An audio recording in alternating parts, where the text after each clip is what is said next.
J'ai toujours été contre le pass sanitaire. J'ai voté contre le pass sanitaire à l'Assemblée nationale, et à chaque fois qu'on m'a interrogé sur ce sujet, j'ai exprimé le fait que cette mesure m'apparaissait disproportionnée. Cette mesure et toutes celles qui en sont les conséquences aussi, c'est-à-dire l'interdiction d'exercer pour les soignants qui ne seraient pas vaccinés. On se retrouve aujourd'hui dans une situation insensée, où d'ailleurs en Outre-mer, on finit par ne pas appliquer cette décision parce qu'on voit bien que elle est inapplicable. Elle vise à priver de médecins, à priver de personnel soignant on entend votre des territoires entiers, et donc à nuire à la santé des Français. Je dirais aux gens, si vous vous faites vacciner, vous avez moins de risques d'attraper, de développer un cas grave. Mais ça suffit. Enfin, vous les prenez pour qui?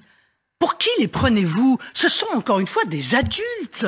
Ils comprennent très bien. Quand la grippe, on leur dit, chaque année, on leur dit, voilà, la grippe aux personnes âgées, c'est particulièrement dangereux pour vous. Il faut vous faire. Et les gens se font vacciner. Voilà. Donc la vaccination obligatoire, le thème est arrivé, vous avez vu, en Allemagne. Aujourd'hui, le gouvernement français a dit non, on va pas le faire. On n'a pas besoin parce qu'on a le pass sanitaire. C'est vrai. Mais parce que le pass sanitaire est une forme de vaccination obligatoire en réalité. Parce que si vous ne vous vaccinez pas, le pass sanitaire est ainsi fait que vous ne pouvez pas vivre dans la société dans laquelle nous vivons. C'est pas bien de faire ça. Ah oui, mais donc ça veut dire que vous dites parce que si c'est une vous obligation élu, déguisée. Oui, mais si vous étiez élu, ça veut dire que vous supprimeriez, vous l'avez dit, le pass sanitaire. Oui. Mais donc ça veut dire que vous laisseriez libre les gens de se vacciner ou pas. Oui. Face à l'épidémie, c'est ça? Oui, parce que je pense que le vaccin est une protection personnelle. Le problème, c'est que le gouvernement a baissé de 5700 lits en pleine crise sanitaire.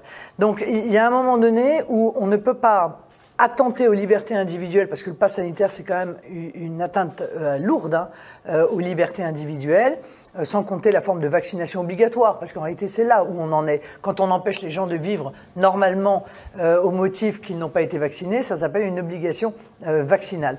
Tout ça parce que l'hôpital est en train de s'effondrer sur lui-même. J'aurais permis aux médecins de pouvoir soigner les patients, c'est-à-dire je n'aurais pas interdit les prescriptions, ce qui a été le cas, puisque beaucoup de médecins sont aujourd'hui interdits de prescrire l'hydroxychloroquine, mais sur ce qu'ils veulent, c'est pas le sujet, ils sont médecins et nous on l'est pas. Et donc la liberté de prescription, c'est un principe et on n'a pas à interdire aux médecins de pouvoir soigner. Donc j'aurais évidemment lancé l'ensemble de nos chercheurs sur des études pour savoir quels étaient les médicaments qui étaient efficaces, parce que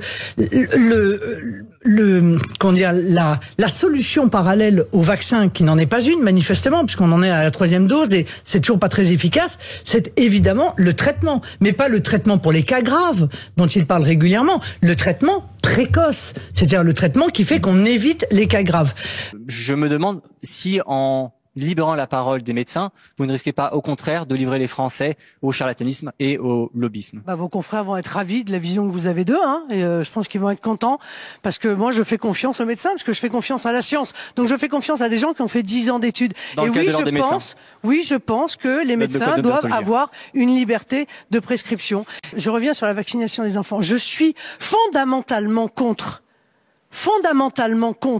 parce qu'en réalité, et vous devez le savoir, parce que vous êtes médecin, tout vaccin comporte une part de risque. Et faire peser ce risque sur les enfants qui n'ont aucun risque, sauf s'ils ont des comorbidités, aucun risque de développer quasiment une forme grave du Covid, alors c'est, je crois, déséquilibrer la balance bénéfice-risque. Et faire cela à des enfants, moi je suis désolé, moi si mes enfants étaient avaient été en âge petit d'être vaccinés, je ne les aurais pas vaccinés. Je suis moi-même vacciné, triple vacciné, donc j'ai aucun problème avec ça. Et que, encore une fois, il y ait des enfants qui soient asthmatiques, des enfants qui aient des comorbidités et qu'il faille vacciner, évidemment, parce ils ont des comorbidités. Mais tous les autres, à partir du moment où il n'a aucun risque de développer une forme grave du Covid, eh bien, on leur faire prendre zéro risque, même pas 1 sur 1 million, vous voyez. Moi, je ne vais pas prendre 1 sur 1 million de risque à mes enfants, voilà. Donc, Madame Le Pen, si vous êtes élue le 24 avril prochain,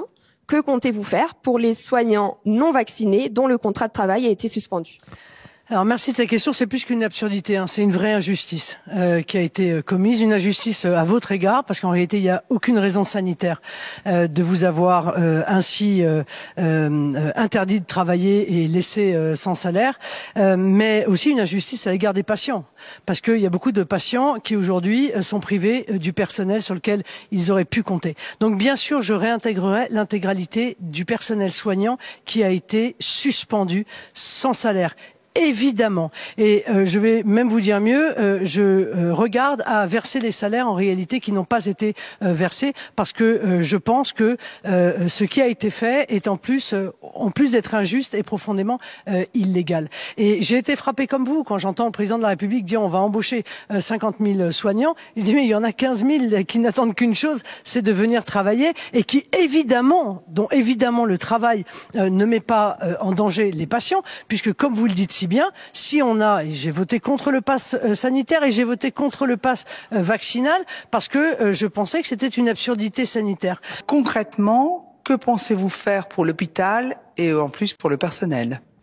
Alors concrètement, je fais un grand plan sur 5 ans de 20 milliards d'investissements dans l'hôpital. 10 milliards pour la revalorisation des soignantes, puisque malgré le Ségur de la santé, elles n'ont été augmentées que de 10% et elles sont toujours 10% en dessous de la moyenne européenne. Je souhaite qu'elles soient donc à la moyenne européenne. Donc il faut embaucher du personnel soignant et il faut le payer correctement, parce qu'aujourd'hui elles souffrent autant, il faut bien dire, les infirmiers et les infirmières souffrent autant de la forme de précarité, de niveau de salaire bas, que de leur nombre insuffisant. Et moi, j'ai beaucoup parlé avec des soignants qui culpabilisent en disant mais en fait on ne fait pas le travail qu'on devrait faire parce qu'on n'est pas assez nombreux, et c'est elles qui subissent en fait la culpabilité, alors que je crois que la responsabilité est celle de l'État. Ça, c'est pour la revalorisation des soignants. De l'autre côté, il y a 10 milliards d'investissements dans l'hôpital que je finance par le fonds souverain, dont j'aurai peut-être l'occasion de vous parler tout à l'heure, qui est un fonds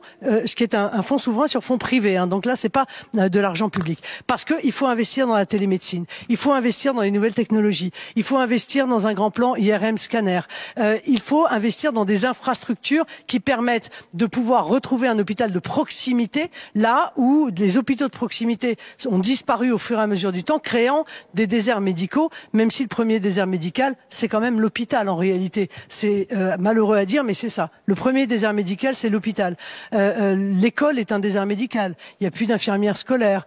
Il n'y a plus de médecins. Les EHPAD sont un désert médical. Il n'y a bien souvent pas de médecin coordinateur. Il n'y a pas d'infirmière 24 heures sur 24. On ne peut pas fonctionner ainsi. Donc il faut reconstruire notre hôpital. Il faut arrêter la fermeture de lits. Il y en a eu quand même 7500 en pleine pandémie et près de 15 000 au cours du quinquennat. On ne peut plus continuer à fermer des lits alors que nous sommes en France de plus en plus nombreux. C'est, je crois, une politique qui est absurde et dangereuse pour les soignants, mais aussi dangereuse pour les patients. Manifester, oui, sa colère, oui, bien sûr. Alerter le pouvoir, oui, bien sûr. Mais le moment venu, et c'est une fois tous les 5 ans, hein, réellement, c'est une fois tous les 5 ans. Parce que le pass vaccinal, c'est pas les régionales, c'est pas les départementales, ce sont les élections présidentielles.